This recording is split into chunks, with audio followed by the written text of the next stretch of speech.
we're not for everyone, and we've learned that along the way. We've definitely had some people come and not last more than a couple of months because, again, you have to have a very specific personality to work in a startup agency environment. And we're 7 years old. We don't really consider ourselves a startup, but we are definitely small.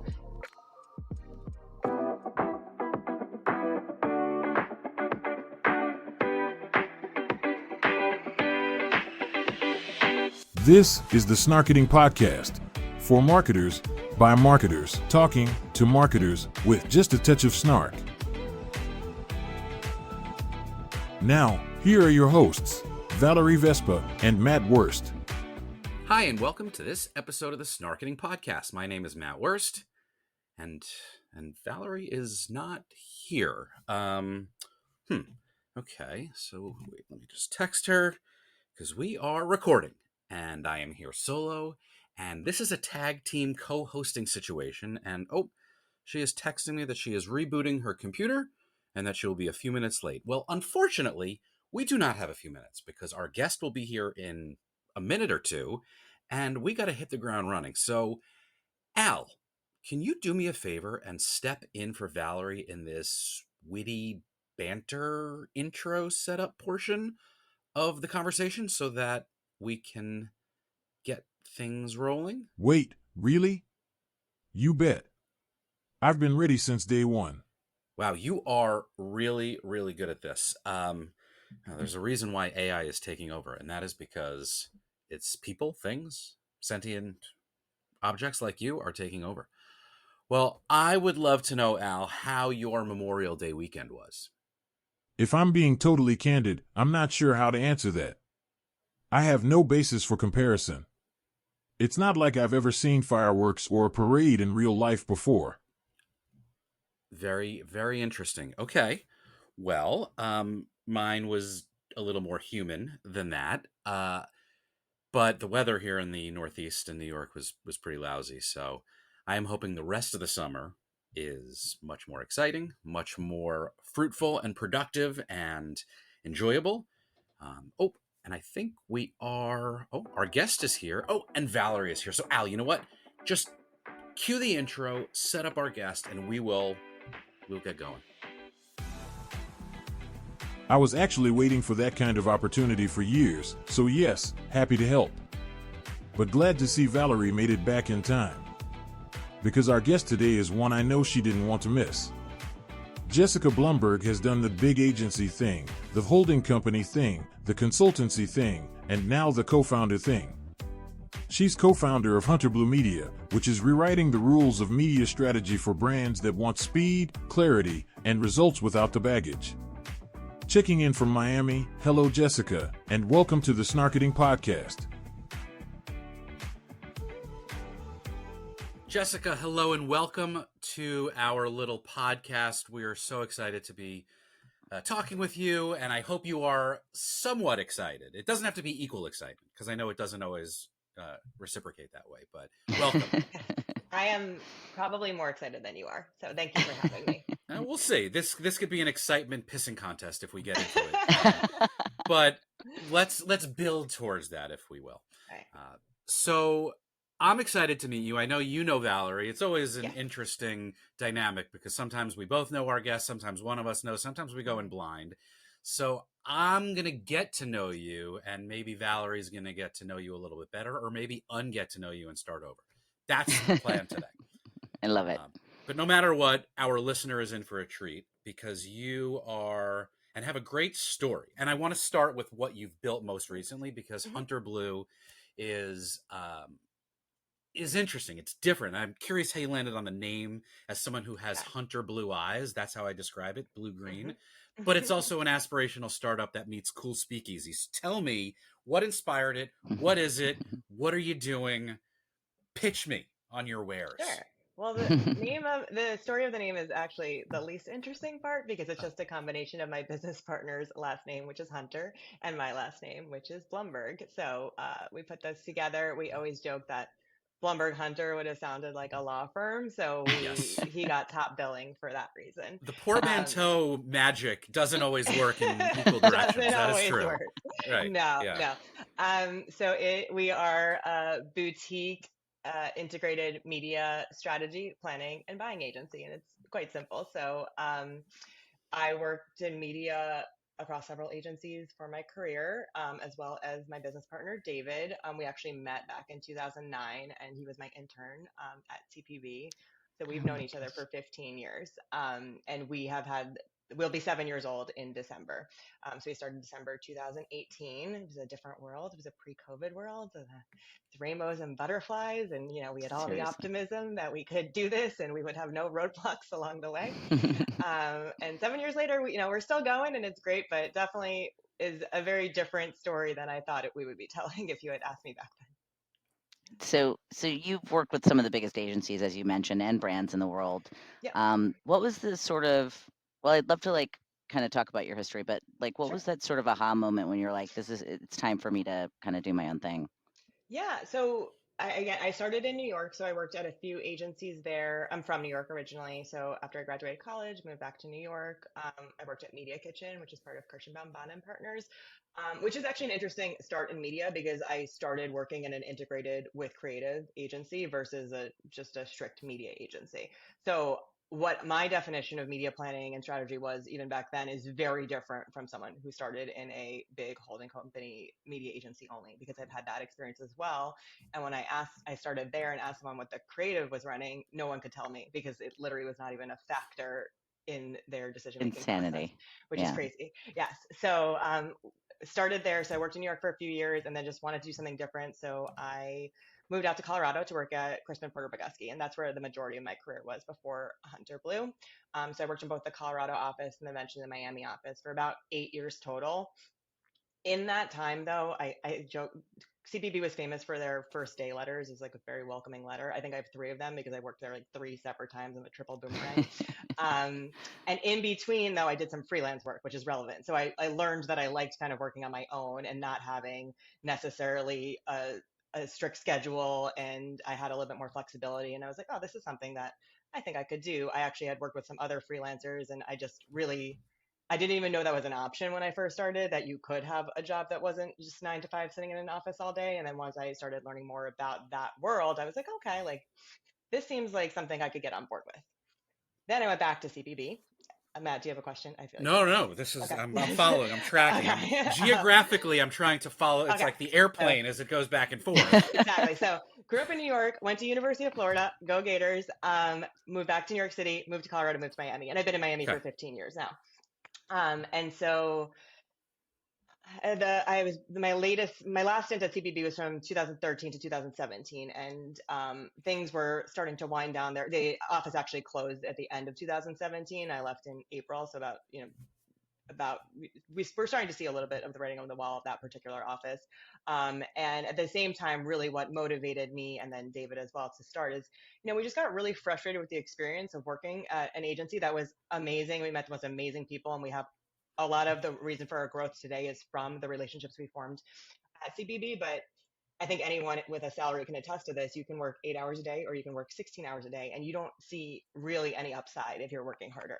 When you're working freelance and your contract work, you can work more and you get the benefit of that. You make more money, you can feel really a lot more ownership of what you're doing. And so I decided to leave, and David left very shortly thereafter. We both started freelancing independently, and then started working on projects together for about 1.5 years. And then as we started to get more projects and people were asking to work with us more, we decided to just go for it and make it official. And so that's when we filed our paperwork to start hunterblu on December 6th, 2018. You have the plaque? Is it on the wall somewhere? Or you guys aren't in the same place, so you can't. We don't have an office, so we don't. But one of the first things I did as just a gift to him was when we now, of course, get paid mostly by ACH. We still have some clients that pay by check, but our first ever client paid us by check, and I made copies of it and framed it for the 2 of us. We both. It's like the $5 bill in the pizzeria behind the cash register. Yes, exactly. So I still have that, and I can look at it and see how far we've come since then. Very nice. Well, how much was the check made out for? I wasn't going to ask that question. That's inappropriate, Valerie, but I'm curious now too, since you asked it. It was a smaller client, not very much, but definitely felt very Adorable. proud to have our name on that, you know. Just remember, they're not putting $100 bills on the wall in the pizzeria. All right, Valerie, you That's start true, with the yes. $5 bill, and then you grow up to the $100 bill. But that was a different time if you think about, and Yes. and you alluded to COVID, but even in an agency and in a media landscape, so much has changed. I left the agency world Oh, in absolutely. 2018, Yes. and I can't even fathom what it would be like to be at either a holding company or the reorganizations and consolidations and M&As and the in-housing and the out-housing, although that is a bathroom term, I guess. I don't know. But it's a very different model now. And you guys were born in this time where there was this sea of sameness, at least in my opinion, and how the agency world was adapting. And now things are very different. We're seeing just like lots of different shifting. There are layoffs and unfortunately consolidation. AI is a driving force behind an entirely changing employment landscape. But your approach was very consultancy focused on day one, which works when you're strategy for creative, but that was not how the agency media holding company model was born. So how did you have to learn new tactics, techniques, tricks, other T words to get it right on day one? Sure. So we were fortunate. So when we first started the company, we had, again, because we had been working with some freelance clients, like they were day one, we just said, okay, we're starting this agency, you're our clients. And we were still doing, traditional and digital planning and buying for them, just at a much smaller scale. So we work with clients that aren't, the ones that are spending $100 million plus in media. We're working with small to medium sized businesses. And we don't necessarily want to, those are the clients that it would be much more beneficial for them in most cases to work with a holding company. There are, efficiencies there for sure. But when you get down to the brands that are not spending that much money, but they might be spending a couple million, they might be spending 10, 20, even 50 million. They don't benefit from those holding company relationships. And we've seen that time and time again. So what we're able to do, and just based on our experience of two real driving factors. One is that starting in media, working across all media types. So I never worked in a siloed environment. Starting day one in Media Kitchen, we were buying print TV out of home. YouTube was invented when I started at Media Kitchen. So very, very early stages of digital. And then also the idea of working alongside a creative environment. It's a very different approach to media strategy. So working in a media department at CPB is a very, very different place than working at a Publicis, right? Because the strategy part is really what drives it. So marrying creative and brand strategy and always thinking about the creative first and what the context for the media placements need to be relative to that versus just planning media, not only just in one silo, but in 10 silos across all different media channels. That doesn't work for smaller brands. They have a very limited budget. They can't afford to not know where every single dollar is going, and they can't afford to not have a strategic way to spend those dollars. So that's really where we make sense for brands that are really in more that size versus a particular category or vertical. It's more about how can we help really take an overarching approach because we understand all the channels separately and together, and then really advise and guide on how to spend those dollars appropriately. So I feel like you have to be disciplined, right? Like there's a prioritized customer target profile, and you can't stray too far, even if it's a big name, if it doesn't feel like something that you can provide the right strategic or consultative support for. Totally. Yes. We can't support clients that are spending, $1 billion. Like it just isn't right for us. But we have, we've won business from brands that maybe spent 10 to $20 million that were working with a holding company, and they came over to us, and we provide much better service. We provide, just so much more overall strategic guidance and thinking that if they're at a holding company, they're getting a really, really low level of support because to a holding company, that's not very much money. So they're getting, they're getting the scraps of what the buys are that, the bigger companies are getting. So we really do feel that the rise of indie agencies and media agencies really can serve that purpose and that gap for those mid-sized brands that are just going to get lost with the continued consolidation of holding companies. I feel like that's becoming more like of the talk today than ever before. So Absolutely, it will be interesting to see how that shakes out.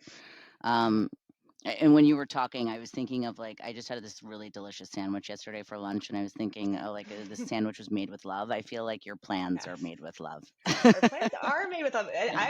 When we are And meeting and mayonnaise in both cases, hopefully.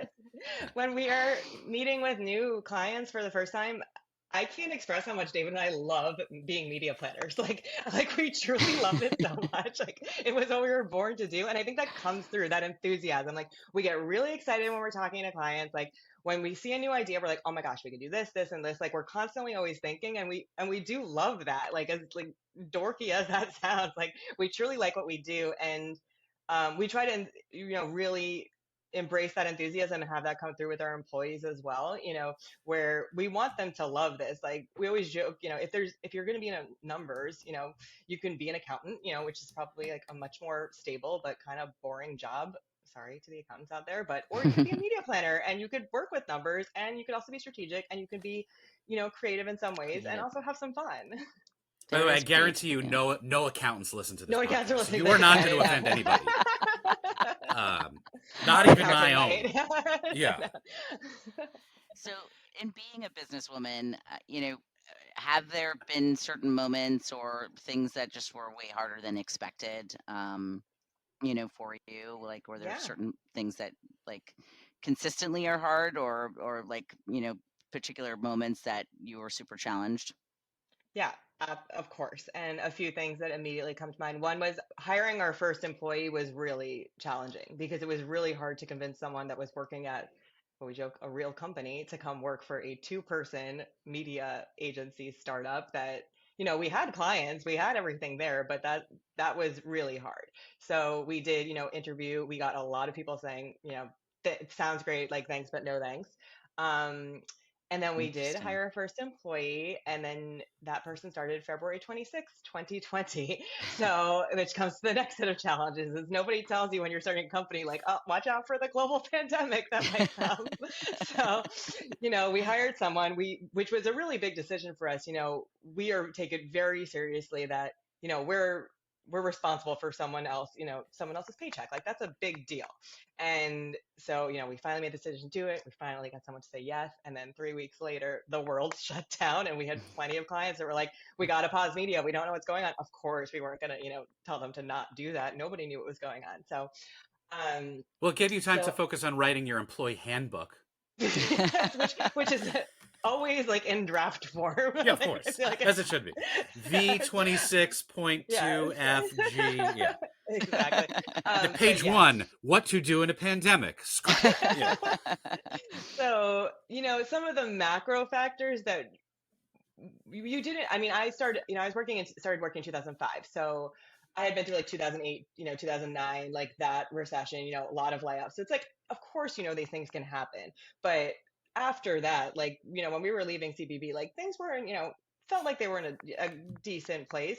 So it was just, you don't, there's things you can't anticipate, of course, right? So then it was like, okay, like, how are we going to do this? Like, I remember saying to David, like, oh my God, I'm gonna have to go get a real job again. Like I really thought we were done.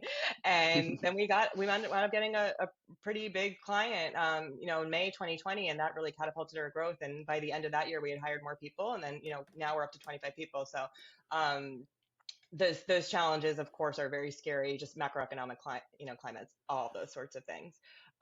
The other challenge, which I think we took for granted. So, I, for years and years, commuted to an office. It's where I learned, I think that there's a lot of benefits from working from an office, but we decided we did not want to have an office when we first started because I had done that. And I just personally, I didn't see the need for it for myself, or for David the same. And he lives in Orlando. I live in Miami. We were always going to be remote. But training, onboarding junior employees is incredibly challenging remote. So we've definitely, while we are still work from home and that won't change, we've had to really adjust and figure out ways to make that process better for everyone, because not everyone can thrive in a work from home environment, and they do lose a lot of the benefits of just being able to like walk into someone's office and just chat through things. So that was much harder than I anticipated to be, just because I didn't feel I needed it. I didn't realize how much some employees might need it.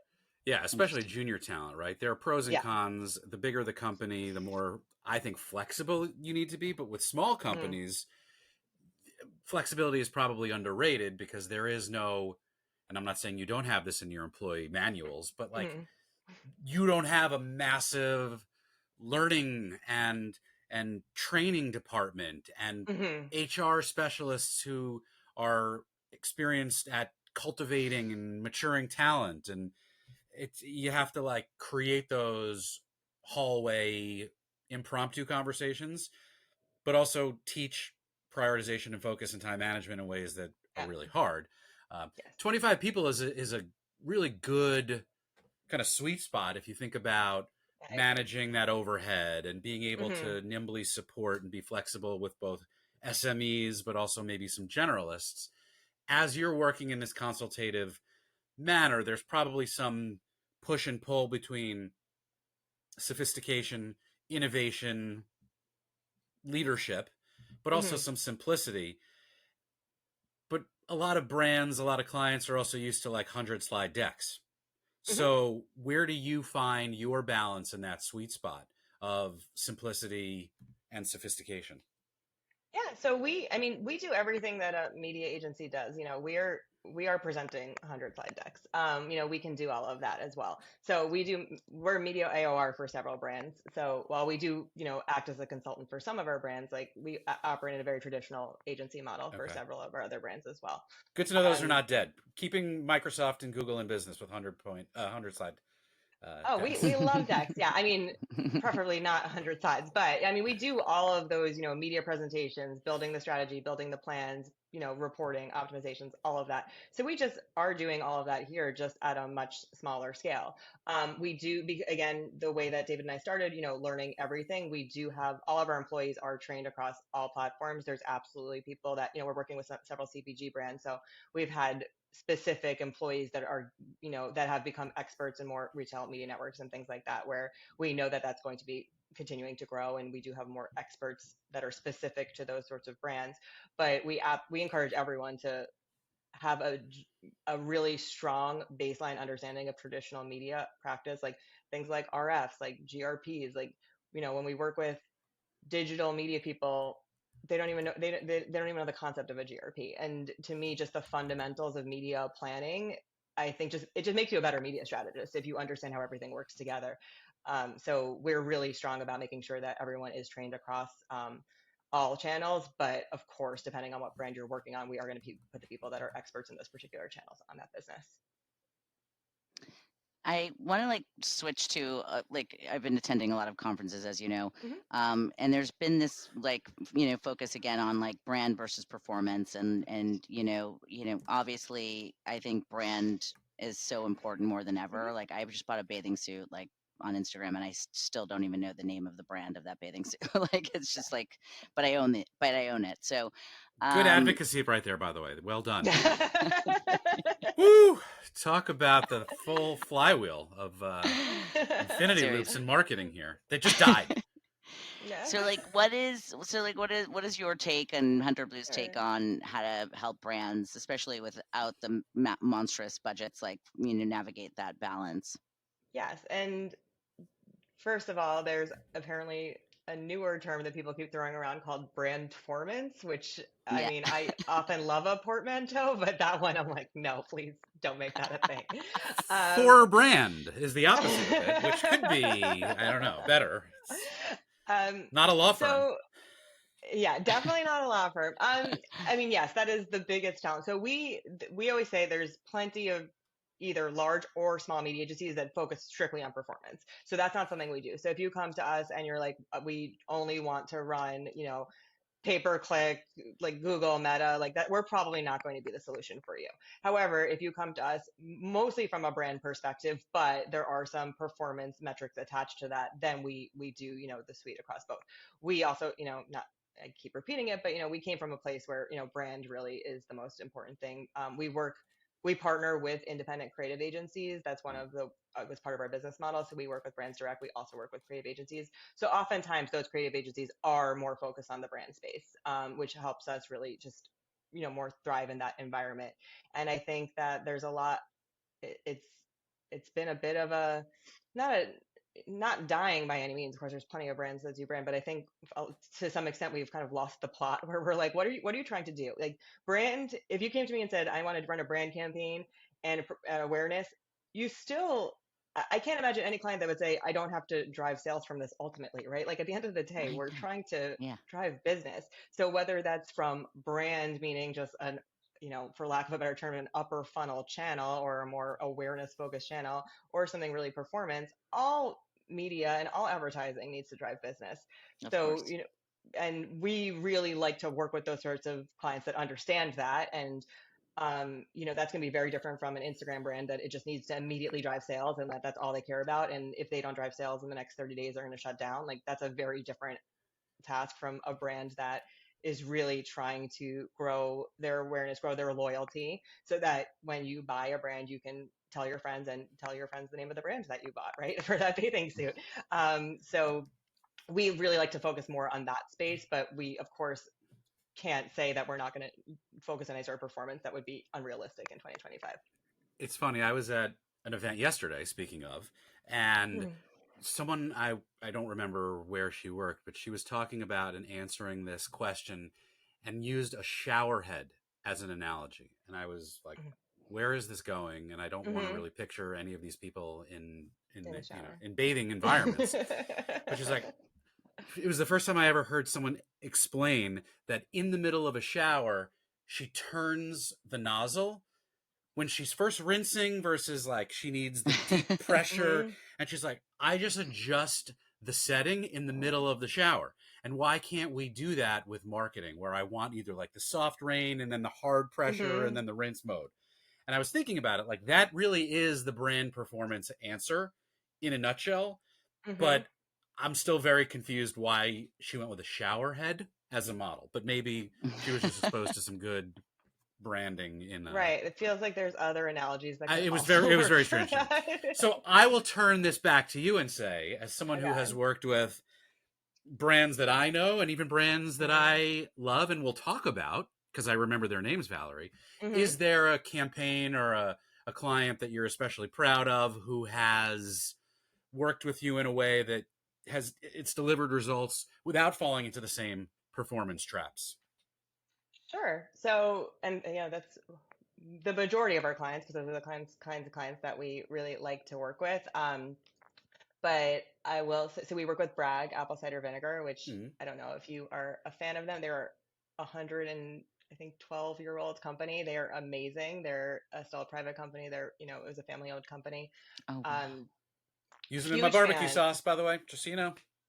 Okay, take it every morning. It's like the best thing you can do for your body. It's my plug right there. But I think they do a really good job of this because absolutely, right? They have to drive volume. They have to drive sales, as they increase their distribution, all of that. But and we work with a few different agency partners, but really our goal is to just increase that brand love. And there's a lot of brand love for the brand, but it's just at a much smaller scale. So everything we're doing is about, and it's really about contextual placement. So, media is the message, all of that. We know exactly who the brand, the Bragg super fan is, how can we meet them? Because, not only are they going to be there, but, 5 of their friends are going to be there that maybe don't use the brand. So I think they do a really good job of that combination of brand and what our KPIs are, which, differ from what the strict performance KPIs are, even though ultimately we, both are working together to drive sales. Can you now please, by the way, reframe that in the form of a shower head answer, please? No, I'm just I don't know that there's more than one shower head answer. I think that was it. That was it. Unless you want to go after, Kohler as a potential client, but well, we work with Moen, so they make shower heads. How did you not lead with this, Jessica? What is happening right now? This is. Well, I got them in there too. Yes, now we do brand and performance in a shower head. Boom. Fixtures and faucets. Yes. Wow. Okay. Also a wonderful brand.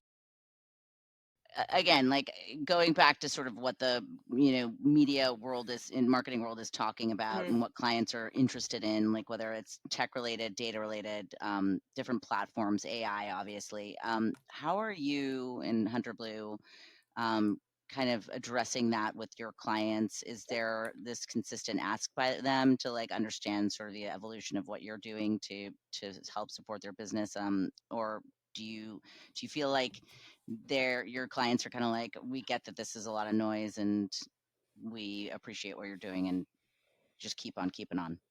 Yeah, so for the kinds of clients we work with, our POV and on AI is we use it for the tasks that were manual, right? Like data ingestion, reporting, optimizations, things like that. So we're using it to save time on those sorts of tasks that we can actually use our brains for the strategic thought.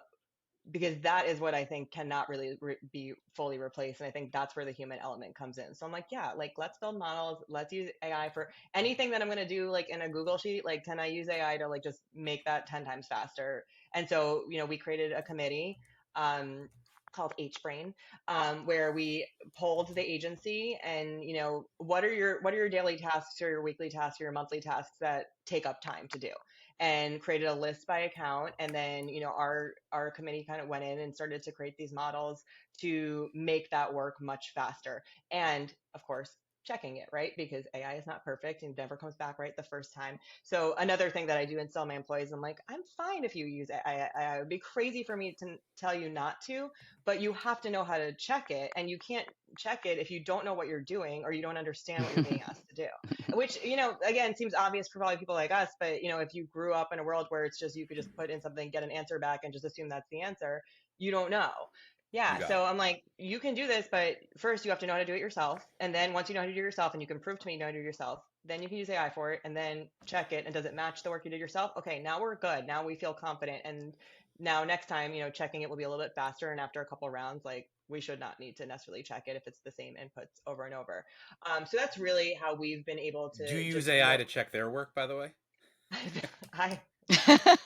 I can tell you when they're using AI. Absolutely, yeah. I don't even need to use AI to check that. Like that. The M- giveaway, right? If there's M dashes. It's not even the M dash. It's just like, why would you say it that way? Like, I don't know. I'm just like really big on writing and language and grammar and things like that. And I'll read something, I'm like, this was not written by a human. Like, I got an email with like how like when you can copy off of ChatGPT, like the box that it sits in actually transfers over with the words. I got that in an email the other day. I was like, are you kidding me? Here is an example of how you can write back to Valerie. And then it's the Yes. My most recent fun AI story is, so I was just back in New York because we were at Ad Age A-List, and the brief for the acceptance speech was to be in the form of a limerick. So of course, perfect use of AI. Okay, like make an acceptance speech in the form of a limerick, etc. So I happened to be at my childhood home at the time, and my 78-year-old mother asked what I was doing, and then we got into a conversation about AI, and I said, "Do you know what AI is?" And she proudly looked at me and said, "Artificial intelligence." I was like, "Okay, but like, do you know what that means?" And no, she didn't. So I taught her how to use ChatGPT, but because I was in the limerick, like that was where I was going with it. I think now she thinks it only makes poems. So she was just interacting with it on her iPad, just asking it to like just write all these poems for her. And I was like, okay. And then an hour later, I overheard her telling her friends about it. So now she has started that, like, now they're all going to think it's ChatGPT. So there's a like limerick LLM, lyric LLM poetry club. That is exactly in Oceanside, New York. That is a niche community if I've ever heard of one. Yeah, wow. So it's like we can't, of course, a couple of years ago, I'd say we were more resistant, where we were like, do we really have to deal with this? Like, is this really, and now, of course, it's here, everyone is using it.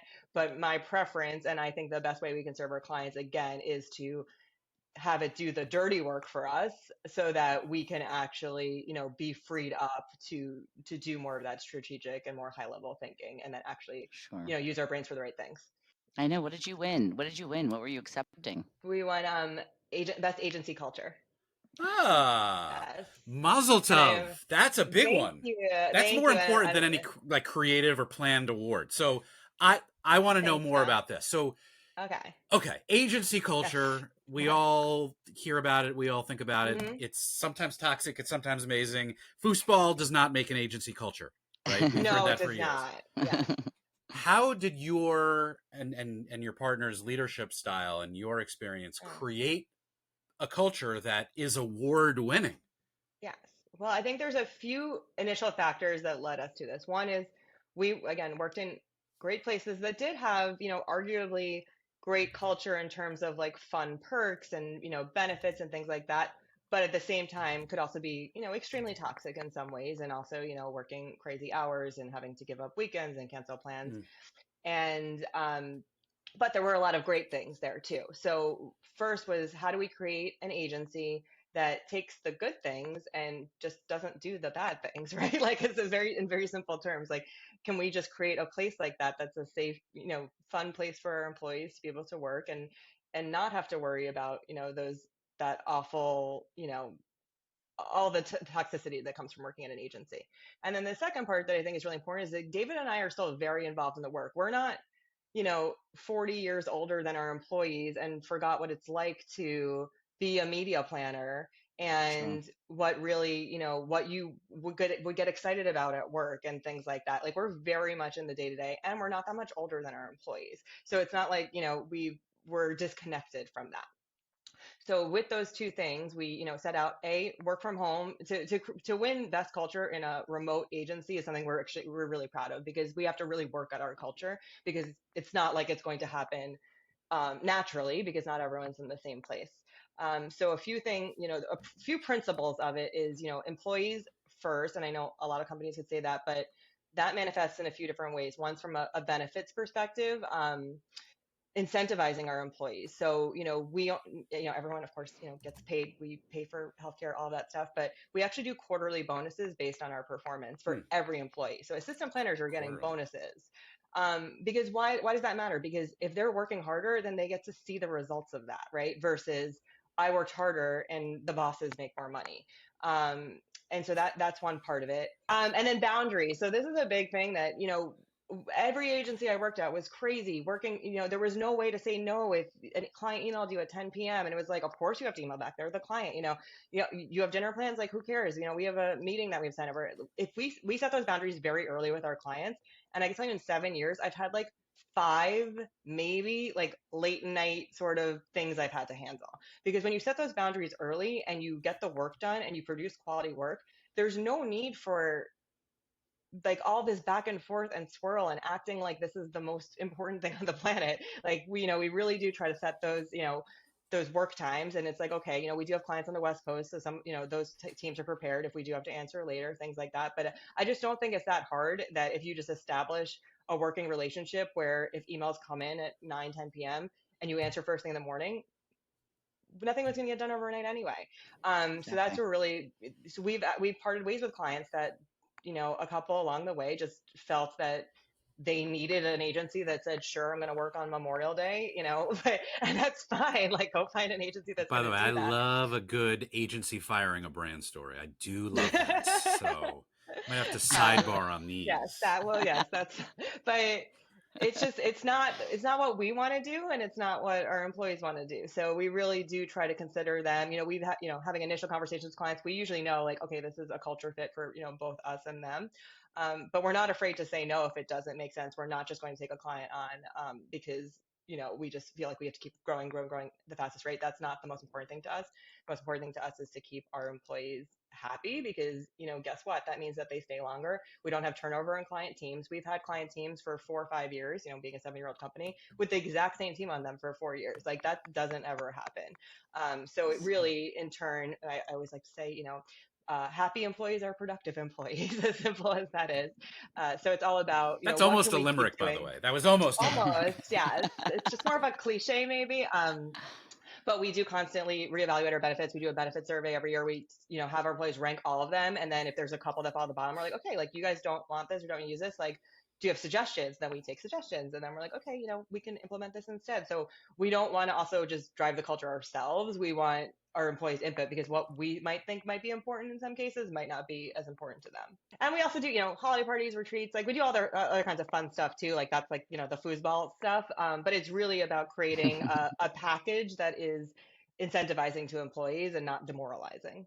So I actually think as part of that, hiring and recruitment is like half the battle too. So Mhm. as you think about sort of like a current day, I hate to use the word modern media because I feel like Mm. modern sounds old, but like a leader in our space, like how do you train for it? How do you recruit for it? Like what are the things that are important to you? People who check their work, not People who please. check their work, yes. We're not for everyone, and we've learned that along the way. We've definitely had some people come and not last more than a couple of months because, again, you have to have a very specific personality to work in a startup agency environment. And we're 7 years old. We don't really consider ourselves a startup, but we are definitely small. And David and I joke all the time that we're the world's most expensive assistant media planners because like we're working in flowcharts, right? Like, so it's like, it's the kind of place where you have to get those people that get it and are hands on and are not going to grumble about, well, I guess that's beneath my title sort of thing. Like there's, Yeah. we have Like roll titles up and your sleeves. Yeah. it was very roll up your sleeves. But again, we want people that love media because then you are not going to mind doing that sort of work. Right.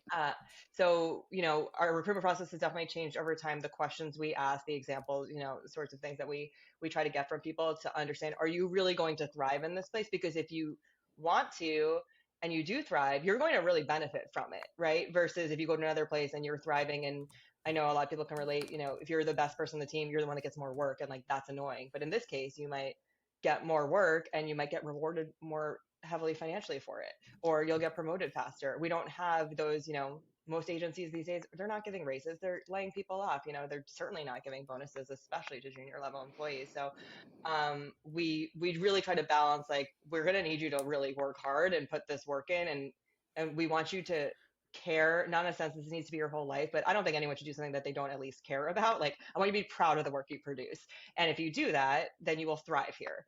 Yeah. Well, I am excited to send my resume to you. Please, Shortly we're at actually some hiring point. right now. So we got 2 roles open. So send it. Yes. HR at hunterblumedia.com. There you go. There's the plug. I'll have to have AI write my resume over again just to make sure I'm a In good fit. limerick form, please. Yes, Yes. It should be I can all come in up the with a limerick. limerick. We will, before we move to a lightning round, I will tell you. Let's see. Should I do one on the spot? You think I can do it? Yes. Yes. There once was a guest named Jess whose insights were a pure podcast blessing. Oh, maybe. But you sparked quite a chatter on topics that matter and left us all wildly impressed. There we go. Okay. That was my lightning round, my lightning limerick. Okay. Now we'll do your lightning round. You ready? And then we'll come up with another limerick. Okay. I'm not going to put you on a spot. Let's understand from your perspective. Give me 3 words that you would use to describe Hunter Blue. And you can't use nimble, agile, or strategic. Great. Hardworking. That one is a hyphen. Fine, 1. Yeah. Friendly. My favorite ice cream. Go. Okay. We work with friendlies. So funny you should mention that. I love friendlies.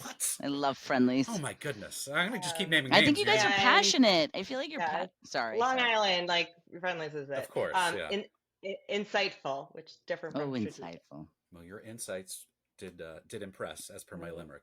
What do you think is an overrated buzzword that you guys try and avoid or stay away from? Funnel. Good. Yes. Yeah, we talk a lot about killing the funnel. Is there a brand that you look to that you think is like, they're setting the standard, they're crushing it, you wish you could like call them tomorrow and be like, let's work together? There's a few, I had this question recently for something else. I love brands that do, a lot of great experiential work. And I think Netflix does a really, really good job of that. Really of course they do just great advertising, but then when they, I heard their CMO speak at a conference and just getting into their sub communities, and these people are super passionate about certain shows, and then they actually act on that. And that's just always incredibly impressive. I love that.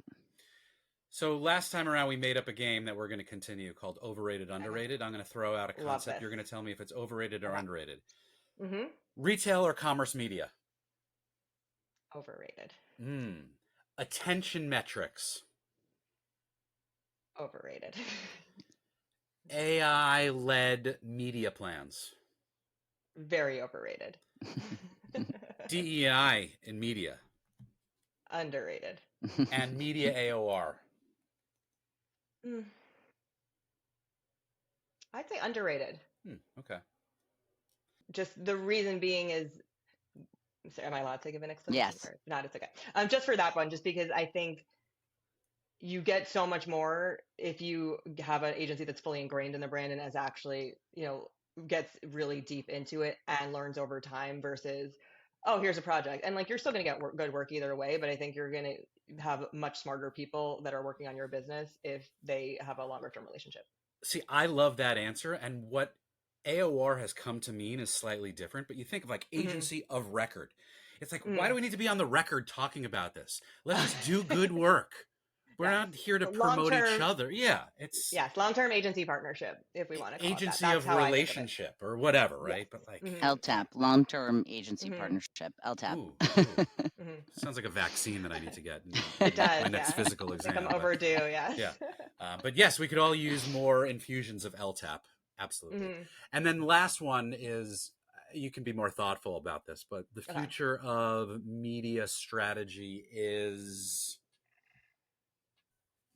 I think this is I don't know. I think media is going to continue to get more commoditized, more consolidated. There's no question there, as all these holding companies, all these media agencies are merging.